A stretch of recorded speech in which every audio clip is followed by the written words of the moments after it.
This is a continuation of the previous lecture. In this lecture, I'll show you how to find customers whose name starts with a B. So what you can do is you can right click on the customer name, you can go to edit filter, and then over here we have multiple options. So in the wildcard, we can click on starts with. Currently by default it was selected on contains, which is why when we entered B in the customer name field, it showed us all the customers whose name had the letter B in it. So if we were to change it into starts with and click on apply, now this filter will show you all the customers whose name starts with a B. So as you can see, there's a asterisk right next to the name. So which means is that the quick filter is going to search for the letter B in the beginning and whatever comes after.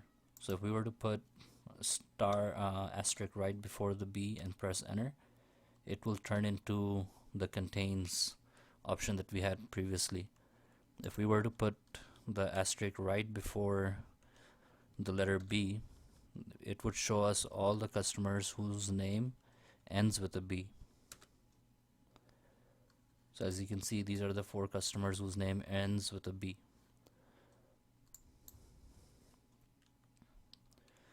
So if you want to see customers whose name starts with a B, you just put the letter B star, press enter, and this will show you all the customers whose name starts with a B. Put an asterisk right before the letter B, and it will show you all the names that contain the letter B. And if you remove the asterisk right before the letter B, then it will show you all the customers whose name ends with a B.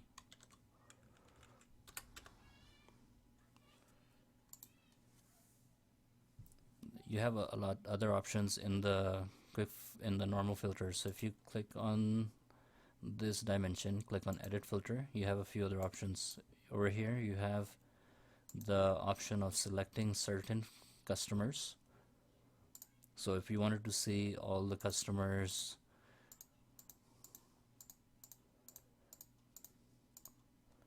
that have the letter B,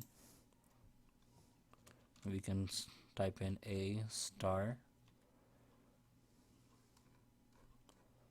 and select all.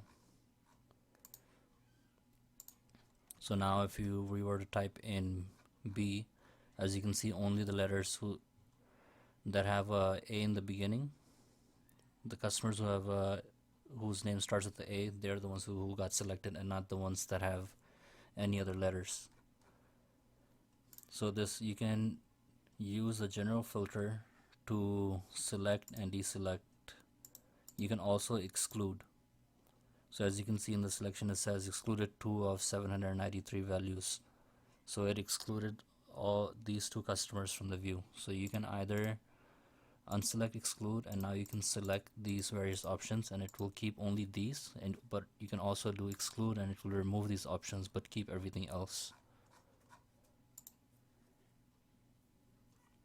Another option you have is the wildcard, which we just went over. So you can do contains, ends, exactly matches. So you have these options. You can also do exclude. So if you want to show all the customers whose name does not contain the letter B, you can click on the exclude option, click on this right here, does not contain option, and then if you were to press enter, these are the only customers whose name does not have the letter B in it. Another option that you have is the condition option.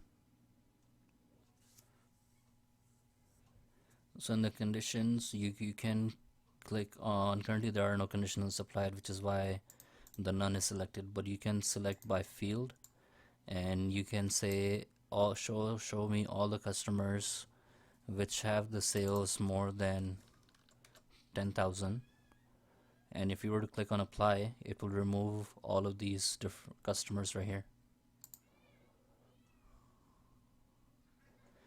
So as you can see, all of these customers, they went away since we have the equal sign. So Tableau is only showing us customers that have the sales that equals 10,000. So currently, from the filtering that we have selected, None of these customers have sales with the exact 10,000. So if we were to click on the more to equal sign, it will show us all the customers that have 10,000 or more. So this is an example of a condition filter. You can also write formulas.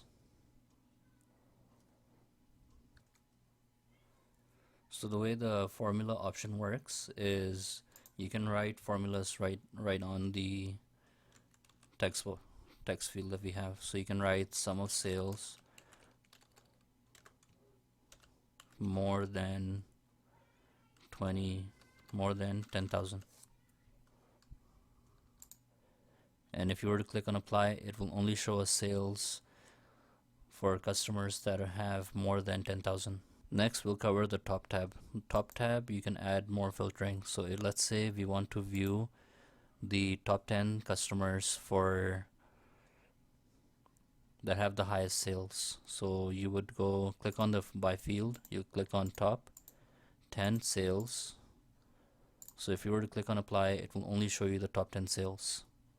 So same thing, if you just wanted to see the bottom 10 sales, you can just click on the bottom option right here on the drop down and click on apply. So these are the customers that have the lowest amount of sales. So as you can see, you can filter by various different tabs. You have the general options where you can select the customers that you're trying to view. You have the ability to exclude them or include them in the view. You have the wildcard, which lets you search up the customer. You have the condition where you can write formulas as well as specify the amount of sales or specify a measure, and you can view the average sales more than 10,000. You can view the median count and so on. Or you have the top option where it would select the top X amount of users. In the next lecture, I'll be covering parameters. In the parameters, what it lets you do is it lets you change this 10 into another number dynamically.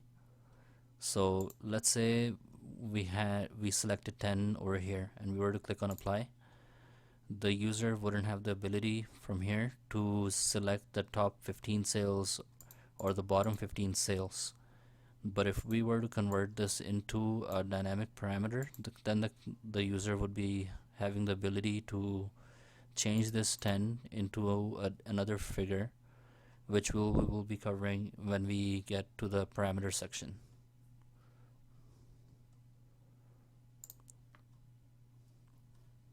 So this is an example of quick filters and the normal filter.